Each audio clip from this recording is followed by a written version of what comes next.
Hello, hello. See if I got this thing running here. If anybody's out there, give me a shout so I know if I'm live.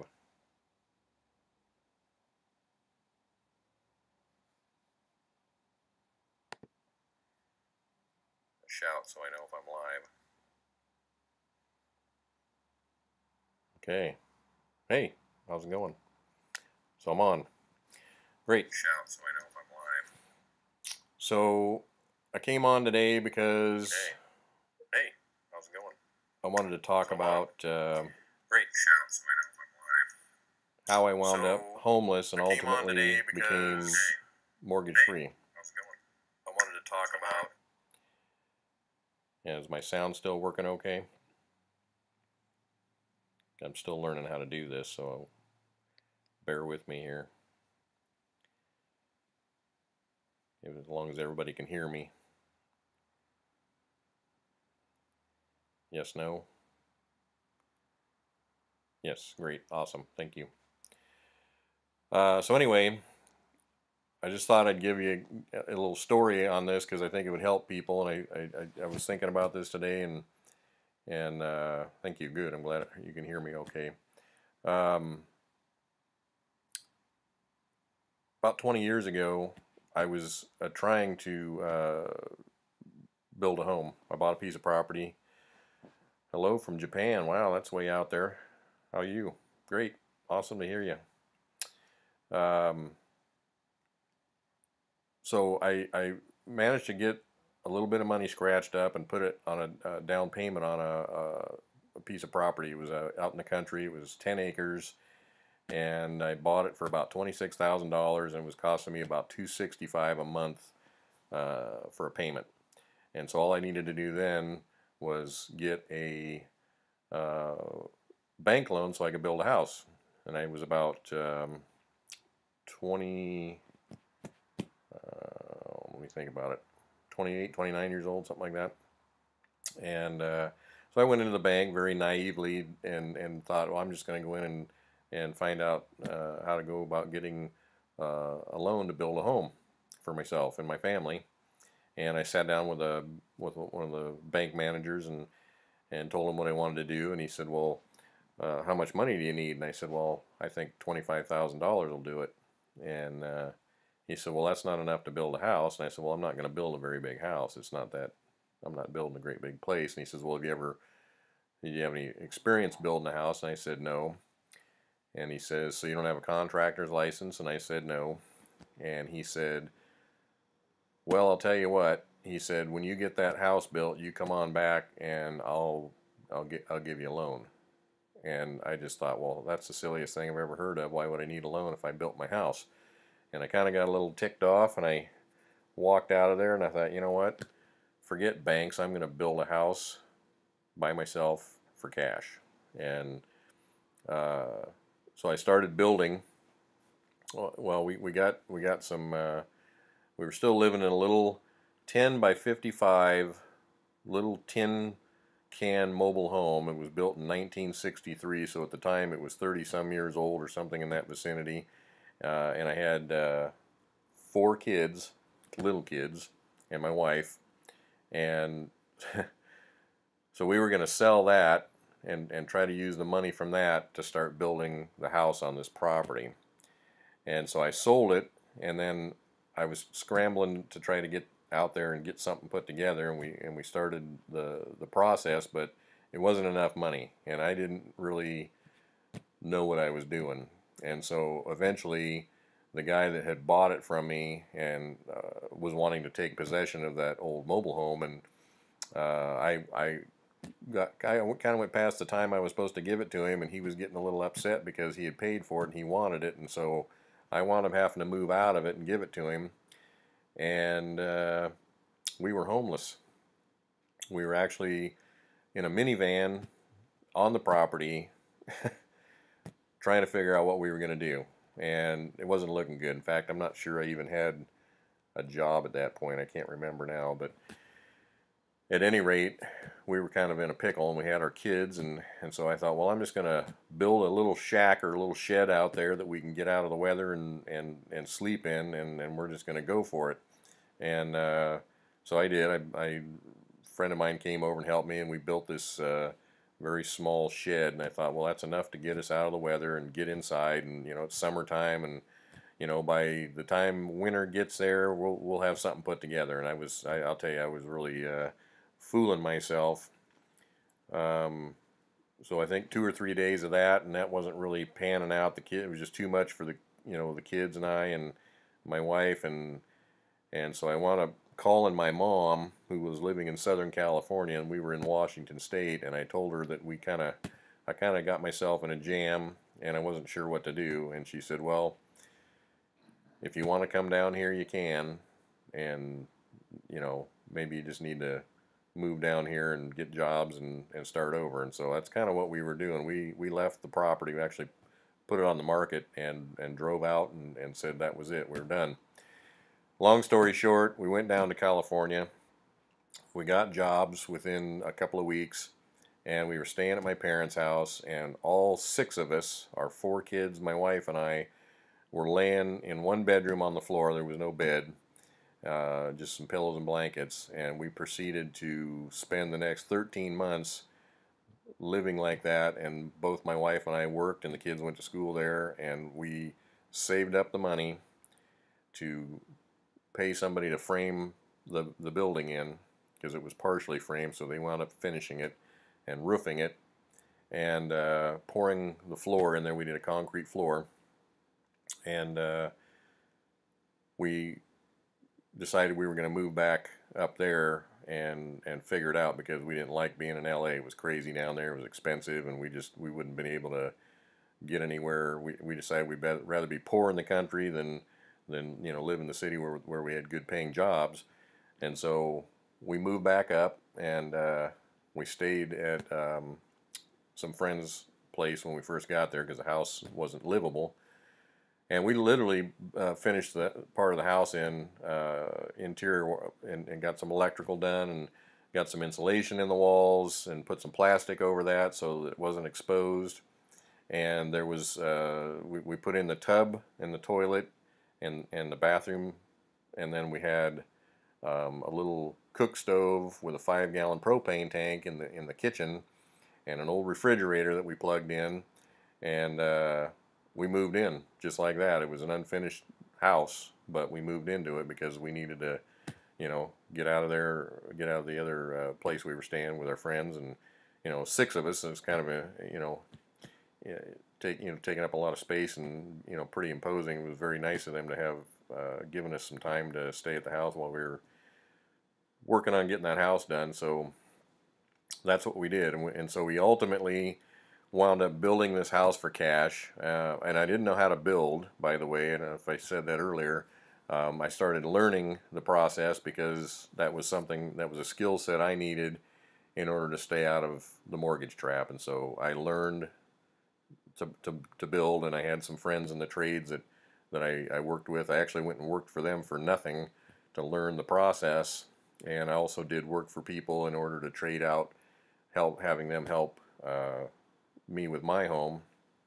So we kind of just bartered labor back and forth, and we got the house shelled in and insulated, and we wound up spending the winter in it like that, unfinished, just concrete floors, and a little bit of sheetrock on the bedroom walls that faced out, so that everybody had some privacy, and some blankets over the doors, and we were in business. And so we spent the next couple of years working full-time jobs, working part-time jobs, raising 4 kids, and whatever extra money we had, we put into building materials to keep working on the house. And it was just a little house. It was 24 by 36, so roughly the size of a 2-car garage, if you will, under 1,000 square feet. And we built. Did I just go offline? Anybody see me still? That's what I thought. All right, what's going on here?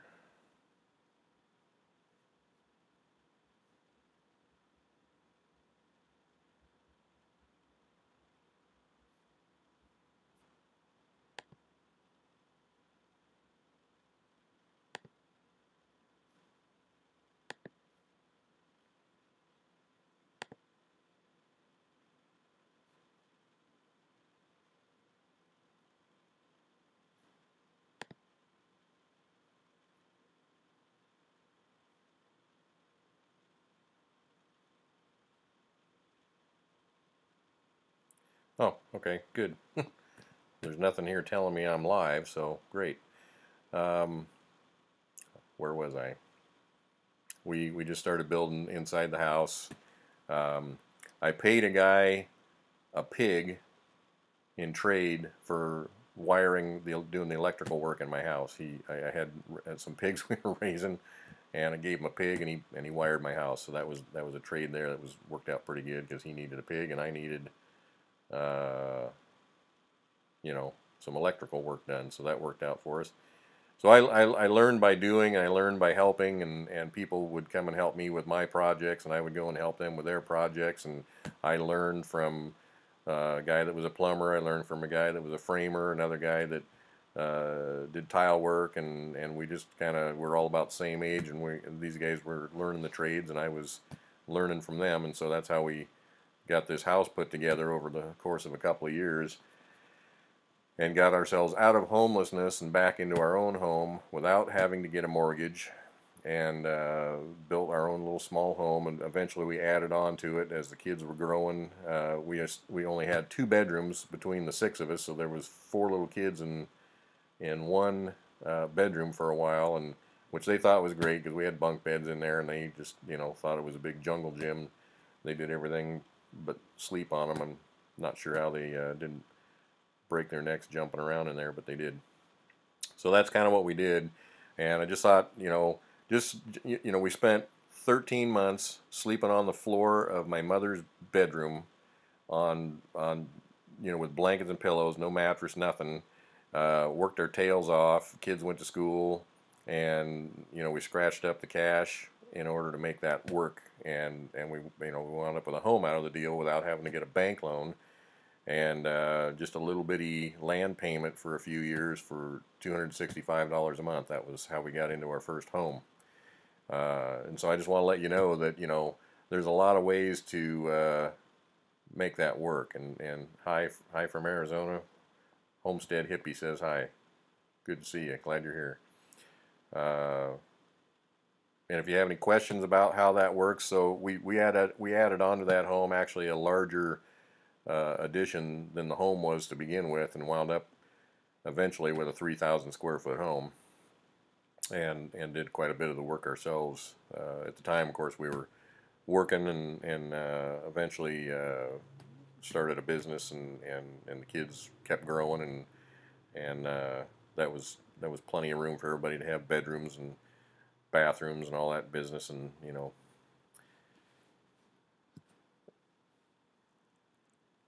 yeah, exactly. We did suffer a little because it wasn't entirely by choice that we did that. It was more by happenstance, and kind of got ourselves painted into the corner, and as a result, out of the lack of resources, innovation kind of took over, and so we wound up figuring it out. We scratched our way through it, and made it work, and so. Uh, that's what you got to do sometimes. And if you're willing to make those trade-offs, you can come out really good at the end. And so 20 years, almost 20 years of living in that house, about 17 or so. Kids all grew up, and we sold the house 3 years ago, and we moved over to the other side of the state, and we live right on the beach out here on the Pacific Ocean. And we bought another little piece of property, and started building another house, and we've paid cash to do that as we're going, and that's what's going on with our video series now. So the question is, did we buy the 20 acres from the owner? Talk about how we did that on the purchase of that land. So yeah, it was a 10-acre piece of property, and it was just unimproved pasture is what it was, and it was right alongside of a little river. And so it was for sale by owner. Now, typically when you buy a piece of property that doesn't have a home on it, banks won't finance that because there's nothing there for them to finance. And so unless you're willing to include enough money to build a home in that financing, they won't touch it. And so we did what was called a owner carry, or an owner contract. And so we just had, I actually got hurt on a job, and wound up with just a few $1,000s in the settlement of that injury. And so I use that as a down payment on this piece of property. And so we basically had a land contract that we ran through an escrow service, and they charged a little bit of interest, and we made the payment on that for a number of years until we paid it off. And it wound up, because it was $26,000 at the time, the payment was $265 a month, if I remember right. And so you can do that. I mean, there's a lot of properties out there that, if people are willing to carry the contract or the note on that property, you can negotiate a down payment and a monthly payment with them, and run it through an attorney, and get the paperwork done right, and then an escrow company can pick that up and manage the payment process. And so you just send the payment to them every month, and then they distribute it out to the person you're buying it from. And so that's what we did. And that's a really good opportunity, because you can leverage your way into a piece of property or a lot or whatever it is you're looking at without having to come up with the cash. And again, if you don't have the ability to get bank financing and you want to build a home, then that's an option for you. So does that help? And that's you just need to look around. I mean, not everybody will do it, but go looking at properties for sale, and just talk to either the people that are selling them, homeowners that are selling, or property owners that the owners are selling it directly, or maybe they're doing that through a real estate agent, and just say, hey, are they willing to carry the contract on that? And sometimes they just want cash, and that's fine. But if you can find one that works for you, and if they're willing to carry basically loan the money to you privately, then that can work out, and then you can start building without having to come up with the entire amount of money to buy the property first. So that's a good option for people. And then you just can start, like we did here. We paid cash, but we started the building process, and we had an RV that we bought prior to doing this, because we knew we were going to build again, and so we lived in the RV right on the property while we've been building the house. And we just recently sold that RV and had moved into the house a few months ago. And so it's not finished, and it's more finished than the last one was, because we moved in, didn't even have sheetrock on the walls on the last house, or a finished floor. And so this one was virtually finished. I've got a little bit to do in the kitchen and some trim, but it's very functional and very livable. I mean, all the power and water's in, and everything. And so you can kind of wiggle your way into a home that way without having to buy it outright and all finished and done. I'm still siding the outside of the house, and if you guys we'll have to do some videos on that, because we're doing cedar shake siding on the outside of the house. Really looks cool. I'm happy with it. Never done that before either. In fact, in this house, I've done almost everything to this house myself, and a lot of that stuff that I've didn't know exactly everything I needed to know about it, but I figured it out. So the question is, because we were paying on the land, is that why the bank wouldn't lend to build the house? And no, the reason is they won't just loan money on vacant land or unimproved land. They will loan money if there's a house on it. And since there wasn't, they either want you to take enough of a loan out to build a house along with purchasing the land, or they won't mess with it. So there has to be a house in place already, or sometimes you can say, I want to buy this piece of property and I'm going to put a mobile home on it, and so they loan you the money for the mobile home to be put in and the property all in one package. So hi there, NESC. So that's how that works. They don't like buying. They won't carry the note on unimproved property. That's basics on that. And so, but the nice thing is a lot of people will carry the loan for you privately from the seller will, and then you can put as much down as you need to. It's usually 10 or 20% down, and then they'll carry that for you for a pretty reasonable monthly payment. And you can drag that out. I mean, 5, 10, 15 years, whatever it is that they're willing to do. Yeah. Right, and that's another problem. So the comment was banks don't want to they don't want to loan you money on a house that's less than 50 grand because it's not worth their time, and it's business, and so, just like the misnomer that people say they're homeowners when they really aren't because they have a mortgage and the bank owns a home, but the bank is in the business of doing, they have certain parameters that they want to, stay within as far as loaning goes, and so if they don't feel like it's a good product to loan on for their bank and under their guidelines, they're not going to do that. And so yeah, trying to find a smaller older home or building a small home, yeah, banks aren't necessarily going to be interested in doing smaller mortgages. Credit unions are actually better for that. If you look into credit unions, they tend to be a lot easier to get along with than regular banking institutions. And or if you have if you have a good work history and you have good credit, sometimes you can take out a personal loan in order to go finance something like that.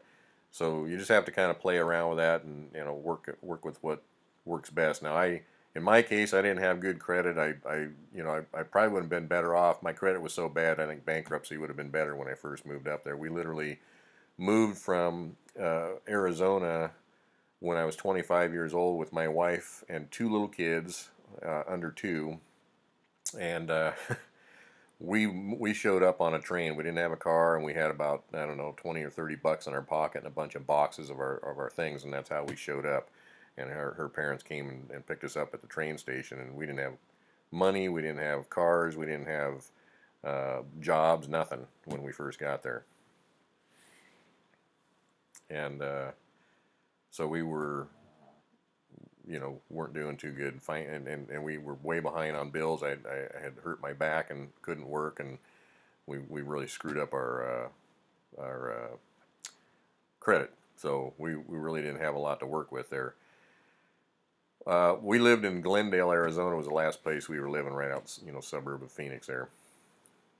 Many, many, many years ago, in the 80s.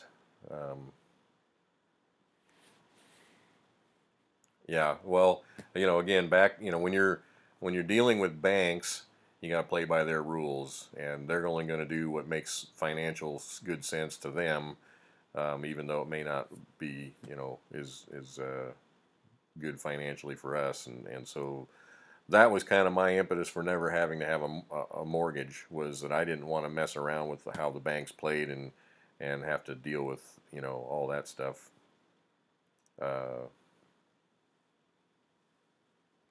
Yeah, that's awesome. Yeah, so you paid it off in 5 years, and that's that feels really good. If so this is all about what I want to try to help with everybody. Our number one cost of living life wise is housing, and whether you're renting an apartment or a home, or you're buying one, or whatever the case may be, that's your single biggest expense in life, and typically most people are paying a payment of some sort, whether it's rent or mortgage, most of their life, if not all their life. A lot of people um, don't ever get out of having to pay payments, and so that's usually more, the biggest cost of living is a house, and second to that would be usually a car, transportation, and then food. And so when you think of that in terms of that, and I looked this up one time, and statistics were that in the U.S.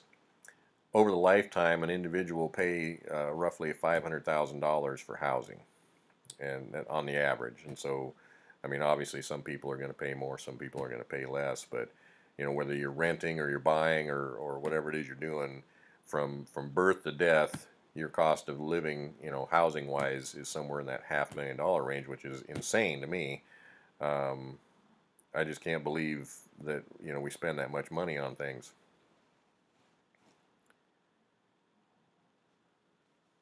So the question is, what's the minimum amount of finishing on the inside of the house in order to move in? Um, and is it kitchen and bathroom? Well, I'll tell you, I didn't have a kitchen when we moved into that first house we built. and basically what we did was we had a refrigerator, an older refrigerator that we got from my wife's parents, which I still just recently got rid of. The thing worked like a top, but anyway. And then we had a little camp stove that ran on propane. That was our kitchen, you know. And I think we might have had a microwave, but that was our kitchen. And the camp stove was sitting on a couple of milk crates. So we didn't even. There was no counters, there was no cabinets. It was just a big open space. And then our bathroom was finished to this extent that there was a functional tub, a toilet, and a sink. And but the inside of the room wasn't finished. Yeah, so the heat we had, we lived in a four-season climate, which got a lot of cold time in the winter. So the heat we had, we actually had them put hot water heat in the floor when we were building, and so we ran that off of a hot water tank that was connected to a propane tank outside. So that's how we kept the house warm in the wintertime. And so, but it was concrete, bare concrete floor, um, no sheetrock inside, no interior doors. We hung some blankets for doors, and that was it. That's how we moved in. It was pretty. We called it camping in, and so it worked. It was functional. I think the kids thought it was fun because it was, kind of an adventure. I don't know if they'd have been teenagers, it probably would have been anarchy right off the bat. But since they were little kids, it didn't bother them. They just thought it was great. So that's what we did, and being younger kids, I think at the time they were like maybe 5, 7, 9, and 11. There was four of them, and so they just, this was fun. They didn't mind all piling up in one bedroom in a bunch of bunk beds, and could have cared less. It was great. When they got a little older, it was different, but by then we added on to the house and separated out and had some, more bedrooms and stuff. So, but you can get into a house pretty minimal. I mean, when we moved into the house we're in right now, we did have a functional bathroom because my wife isn't, going to put up with that this time. And as far as the kitchen went, we were back in the same boat. I still had that same refrigerator, believe it or not, that I had back then. We used to keep that down in the basement of the old house as a backup refrigerator, and it's still running. And so when we moved, the people that we sold the house to didn't want it. And so we kept the refrigerator and brought it over here, just a little 18 cubic foot white sort of rusty refrigerator, and we moved that in here, and so we used it again, and perfectly fine, just old. I think the thing's over 30 years old. And then we had a little same camp stove, believe it or not, just a little Coleman 2-burner camp stove that I set on a board, and and then I had a mop, or not a mop sink, but a laundry sink, so big plastic, square laundry sink that I plumbed in the kitchen, and that was our kitchen. And some shelves, got some shelves to put dishes and canned goods and whatever on. And so you can move into a house as primitive as you're willing to do it. How about that? As functional or non-functional as you're willing to put up with in order to get the job done. And again, we were sitting in a very nice RV right off the side of the house for better part, well, about 2 years.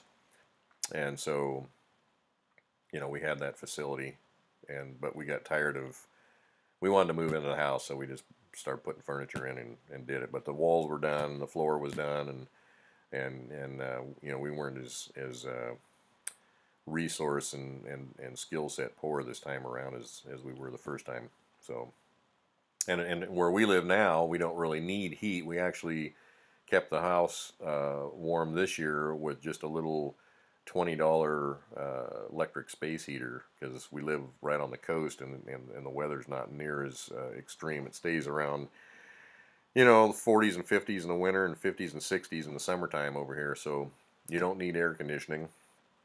Just open the window, and the heat, like I said, and we didn't run that heater all around the clock. We typically ran it during the day and turned it off at night, because it just doesn't get that cold over here. So, and we're very well insulated.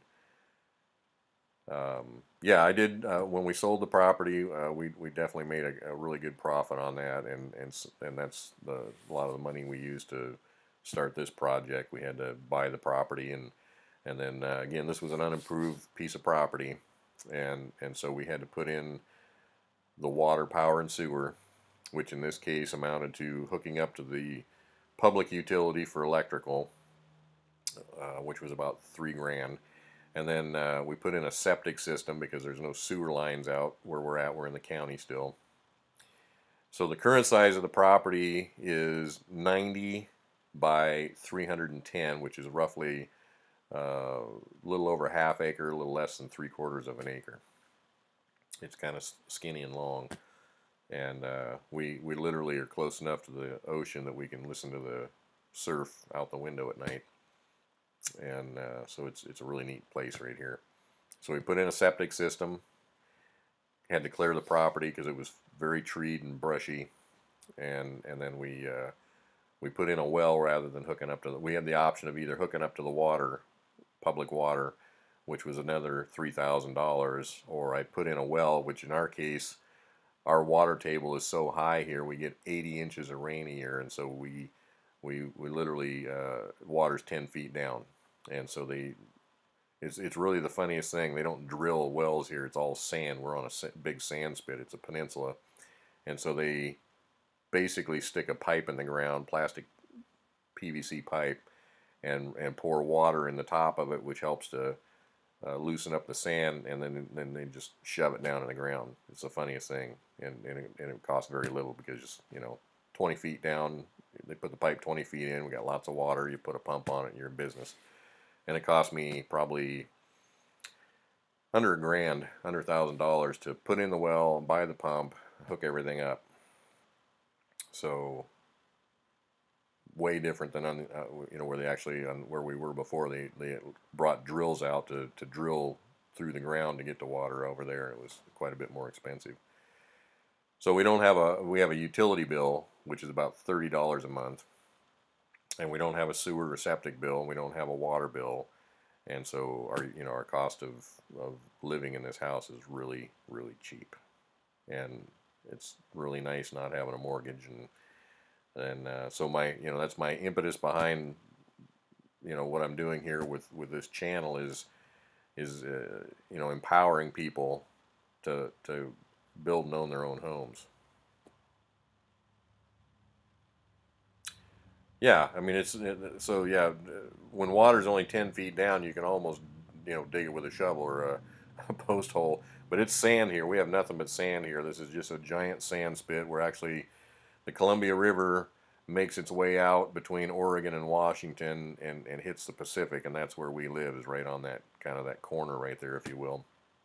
And so the sand coming out of the Columbia gets carried around up the coast, and that's what created this big peninsula. It's a 30-mile long sand spit that's about 1.5 miles, 2 miles wide, and that's where we live. And it sits on top of a big chunk of water. So that's so anyway, back to the premise here is I created this builder's course. I literally captured the entire process of building this house and videoed it and created a teaching program so that you could see all the various aspects of how to build a house, and it starts with finding a piece of property and developing up from there, dealing with a realtor and negotiating a price and purchasing and everything, and then from there clearing the ground, getting a permit, dealing with inspections and just everything there is to do. And I want to take the mystery and maybe the scariness out of the building process, because it's really not that hard, because I did it, and so anybody can do it. But the cool thing is if you can learn to do this, or do as much of it as you can, and maybe hire some people to do some of the stuff you can't do or don't want to do, you can own a home very inexpensively and not have to have a 30-year mortgage that you're paying on most of your life, if not all your life. Most people never pay their mortgages off. What happens is they get their mortgage paid down to a certain extent. Maybe the house becomes more valuable, so they have equity, and so then the bank says, hey, how would you like to have a nice equity line of credit on your home, and we'll give you a really low interest rate, and you can go out and buy all that stuff you want to buy, like toys and RVs and boats and dream vacations, and so you wind up spending the money back out again, and now you got 2 mortgages. Anthony Johnson says we're installing a drill well at our project in Georgia the next 2 weeks. 7,500 minimum cost. Normal depth here is 540 feet to good water, and we're on lake. I'll tell you what, 7,500 bucks is cheap to drill a well 540 feet, because up here it's well over $20 a foot to drill, and so that's a pretty good deal. Not that that sounds like, $7,500 to put in a well is still a lot of money, but yeah, being right next to a lake, you'd think you'd hit water sooner, but it all depends on, where those water tables are. And I spent a lot more money. In fact, I was closest to water in the 300 or so acres that surrounded me, because you can check the well logs and find out how deep wells are in your area, and also how much water they're producing, so you can kind of get an idea of what's going on in your around the property you're interested in. That's part of what you call a feasibility study, to make sure that the property is going to work for you. Yeah, that's a bargain. $10 to $12 a foot. I mean, I paid $20 a foot 20 years ago up here, so I don't know what it is today, but I'm sure it's a lot more now. How did our floors turn out? I think they turned out awesome. There's 2 videos on the process, and you can see the pictures on there. And the funny thing about that is this was just part of what we were doing, to try to capture and show everybody how to do these things. So we acid stained the floor. That's what NESC just asked. It's concrete floor, and we just acid stained it and then clear sealed it, and it really came out super cool looking, and cost us about 50 cents a square foot to do that. So I think the whole project cost us about $600. We also did our patio. So we did the inside of the house and the patio. We have a 12 by 24 foot patio outside that it's covered.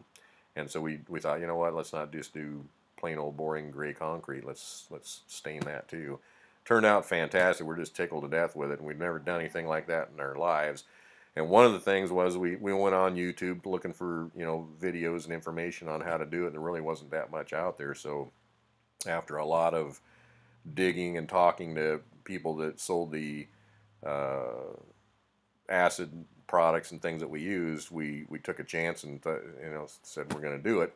But we videoed it, and so that's become one of our most popular videos on our YouTube channel, is that acid staining video, and a lot of people are watching those videos and then buying those same products that we used and doing that for themselves. So that really worked out really neat. Make plywood cabinets for Annie's. DC, how's it going, man? Not sure what that. Not sure what you mean by that, but yeah, I mean, so we talked about making our own cabinets, if that's what you're getting at, and with as many things that I've got going on this project, as much as I thought, I don't really like the cabinets that they sell in the big box stores, because I think they're kind of flimsy and expensive. And we looked at another company back east that built out of plywood for about the same price, but then you got to ship them all the way out here. And so we thought about that, and we've gone around the block on that as far as what to do for kitchen cabinets, because bottom line, and when you're building a house, the 2 most expensive rooms in the house, period, are kitchen and bath. And oftentimes people get a little crazy and carried away with building those out, and so because of the bathroom, a lot of people like tile and big fancy shower or tub or whatever, and they wind up spending a lot of money on the bathroom, and then the same thing happens in the kitchen. I mean, it's nothing to spend 15 or 20 grand just putting in cabinetry in a kitchen, which I think is insane, considering my whole house only cost a little over $30,000 complete, with everything. So I think we did wind up finding a nicer cabinet company that we liked, that was kind of I don't know, kind of in between the two, if you will, that was reasonably priced and built pretty well, and so we're going to go with those, and that's going to run us, I think, about $2 grand. So again, even little kitchen's basically 10 by 10, and oh, for the acid staining, yeah, that's cool. I'm glad you found it. and we tried to do, you know, as much as we could to make the, you know, acid staining easy to learn. So hope that works out for you. And we put all the links up for that if you want to find the products that we use. So anyway, I'm kind of babbling a little bit, but I thought I'd get on here live and you know, just kind of give you an opportunity to chit chat and tell you a little bit more about how we came about becoming house builders out of necessity. Um, and I grew up in Los Angeles. I was a city kid. I didn't know how to swing a hammer at anything. I'm not sure I even owned one until I moved up here. And so I learned all this house building, you know, skills and, you know, all the different things. I mean, there's a number of different things you kind of have to learn how to do: plumbing and electrical and framing and sheetrock, if that's what you like. Which, you know, if you've watched the videos here, we didn't do sheetrock. We just used wood because I don't like sheetrock, and I don't like putting mud and tape and sanding and all that business. So we didn't do it. And we wanted something, you know, one of a kind, unique, that we enjoyed, and so that's what we wound up doing. So if you guys have any questions, fire away, and I'm happy to, you know, answer those while we're on here live. Been on here for a little over 40 minutes, so I don't know how much longer we'll stay on, but it'll be up for later. You can watch it if you want to. So we are potentially, well, we should be getting it finished up here. I'll get some video on the outside of the house so you can see the siding. So because we're doing the cedar shake, and something I've never done before, I had to buy a special staple gun to put them on, and found a company that actually made the shingles here in the area and brought them to us. Who did we have draw the plans up for the beach house? Well, we went on Fiverr because I'm not a draftsman, and I should, maybe I won't because it'll be embarrassing. But the actual plans that I submitted to the building department, I'm pretty sure my 8-year-old granddaughter would have done a better job with a box full of crayons. But it passed, and that was all I needed to do, was answer the questions and indicate the things that I needed to indicate on there. But so yeah, I found a guy on Fiverr, and he worked it up for us so that it was certainly a lot nicer than the ones that I turned into my own building department to get a permit to build the house. And it's far more complete. I mean, it's got the truss plan set in there and everything. So who built our beach house? Me. I'm the one building it. I hired a guy to help me with the concrete and to help me frame it because I can't put up 24-foot walls by myself, and then I needed some help putting the trusses on for the roof. But past that, we did it. We've been building this ourselves as we went along. Yes, we do have an Amazon account, if you will, and all the products that we put under any of the videos that you see that are linked back to Amazon. You don't pay any more for it, but we do get a little commission, or they call it an affiliate link, and so we do get a little bit of money if you buy any of those products, which is nice.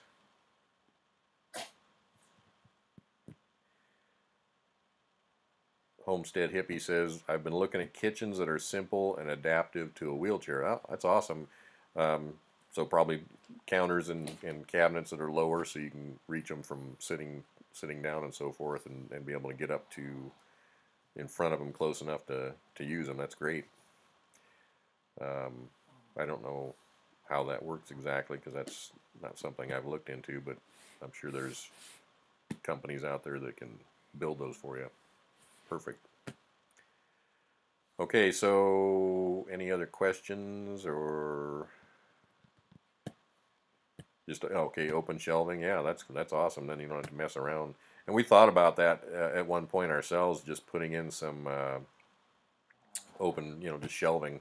But my wife is a very much a clean freak type person, and so she says, I'm not going to dust this stuff all day. We're going to put cabinet doors on them. So that's where we went with that. But yeah, that would make it probably more accessible. Yeah, so you can get some ADA adaptable type appliances and so forth. That's awesome. Curtains, yep, curtains for the bottom, you bet. Okay, well, we've been on here for about 45 minutes. If you folks have any other questions, fire them away. Otherwise, I think we're going to wind this up here pretty quick.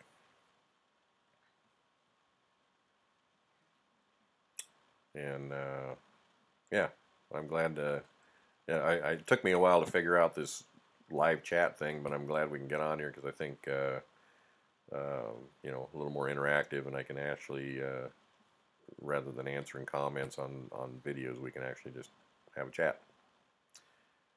Um, Hi to you, Sherry, and everybody. Sherry says hi. So I'll tell you what, we'll do this again, but I just thought I'd get that out there and give you guys a little bit of background, see if I could answer any questions. The plans actually, so Politics Guru says, did you say you got plans from Fiverr? It's Fiverr, like five. It's a you can go on, you just Google that, and they have like everybody has this stuff that they'll do for $5. Well, it costs me more than that, but that's kind of the lead in. Is, you know, there's certain things they'll do for as much as or as little as $5. But we do have the plans for sale, if you will. We had a number of people buy them. We just put that video up a little while ago because we got them put together, and they come with the floor plan and site elevations and the truss plans and everything you need to submit to your local building department. So if you want to get a permit to build something like we did, and I think there's a material list on there, so all the building materials to frame out and shell the building in itself are part of the package, and so you can look that up on our should be some links on our YouTube. But if you go, our website is called a self-reliant-life.com. I guess I should plug that while I'm at this. And you can go on there, and that's where we have the builder's course and the building plans and some plumbing and electrical videos. There's quite a few different things that we've developed, so you can get on there and take a look at that if you're interested. And you can email me at kevin@aselfreliantlife.com if you have any other questions or comment on the channel here, or you know, whatever works for you.